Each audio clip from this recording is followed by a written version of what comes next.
Assalamualaikum warahmatullahi wabarakatuh. Barusan ini saya membaca Quran surat Al-Baqarah ayat 226 sampai 230. Situ ada berulang kali ada kata-kata hududullah, hudu.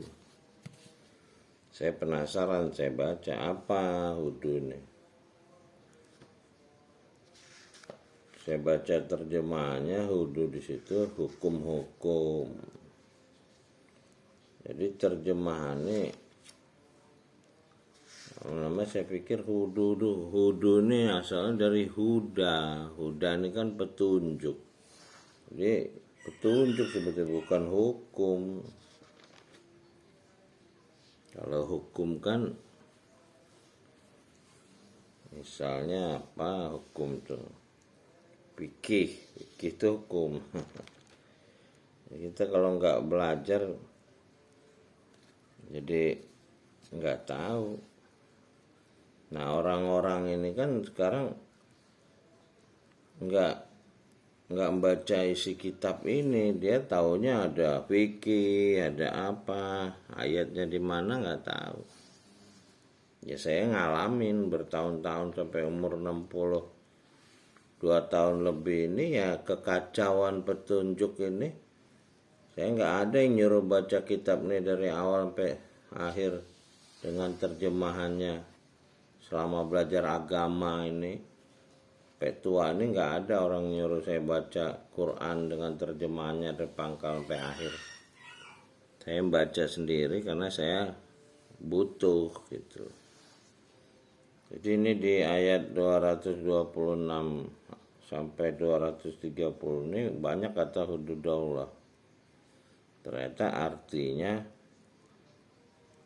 yang sebenarnya petunjuk, bukan hukum. Jadi petunjuk itu ya, kalau hukum kan ada hukum membunuh, harus dibunuh, itu hukum. Jadi kadang mengarang terjemahan ini cuma 10% dekat kebenaran. Saya akan bacakan di ayat 229 aja nih. A'udzubillahi minasyaitonirrajim. Bismillahirrahmanirrahim.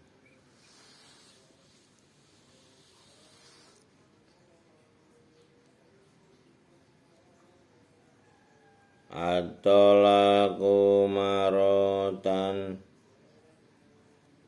wa imsakum bima'rufin au tasrihum biihsan wala yahillu lakum an ta'khudhu mimma ataitumunna syai'an illa an yaho fa'ala yuqima hududallah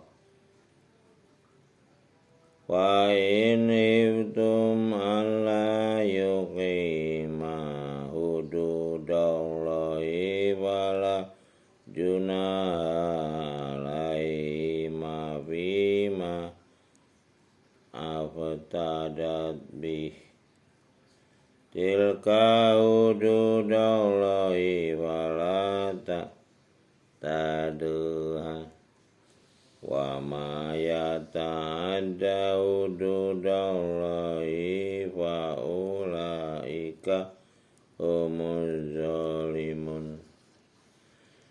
Talak 2 kali. Setelah itu boleh rujuk lagi dengan cara yang ma'ruf atau menceraikan dengan cara yang baik. Tidak halal bagi kamu mengambil kembali dari sesuatu yang telah kamu berikan kepada mereka kecuali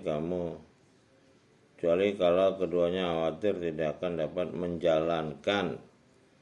Nah, di sini dibilang hukum, padahal petunjuk dia. Jika kamu khawatir bahwa keduanya tidak dapat menjalankan petunjuknya, maka tidak ada dosa antara keduanya tentang pembayaran yang diberikan oleh istri untuk menebus dirinya. Itulah petunjuk dia, maka janganlah kamu melanggarnya. Barang siapa yang melanggar petunjuk dia, mereka itu adalah orang-orang yang zalim. Itulah dibilang di sini hukum. Wa man yata'adda hududallah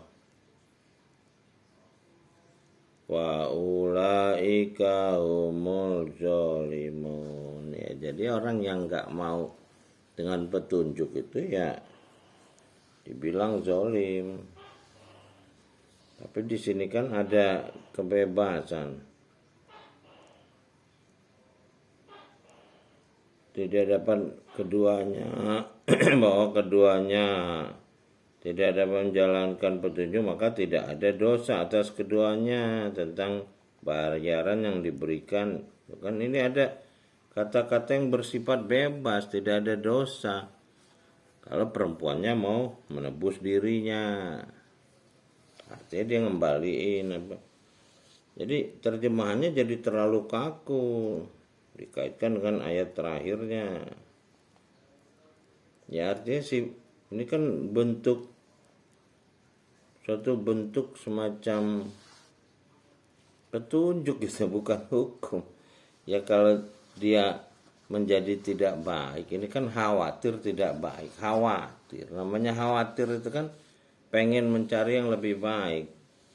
Ya kalau niat kita udah nggak baik, ya itu zalim, nggak usah jadi hukum ya. Zalim sama diri sendiri, bukan sama orang lain. Jadi ini kalau jadi hukum seolah-olah ini jadi ketentuan untuk orang lain, padahal ini ketentuan untuk diri sendiri.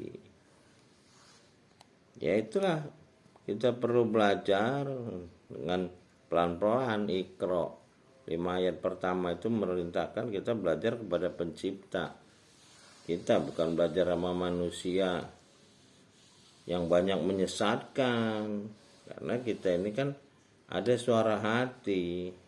Pencipta itu lebih dekat dari urat nadi. Jadi kita belajar dengan ketekunan gitu ya. Ya itulah orang bisa menemukan pesawat itu kan nggak belajar sama ahli pesawat. Dia menjalankan suatu petunjuk komputer, nggak belajar sama ahli komputer awalnya. Dia belajar sama penciptanya, makanya dia bisa menjadi pencipta, mewakili pencipta. Nah ini disinilah rusaknya petunjuk Tuhan ini, karena belajar sama manusia, nggak belajar sama pencipta kita. Pencipta kita ngajar kita lewat tulisan yang udah 15 abad ya, kitab ini. Ya mudah-mudahan kita bisa terus belajar dan mendapat hikmah. Sampai jumpa lagi dengan Bang Haji Handra di Museum Arsitek Handra Napoleon.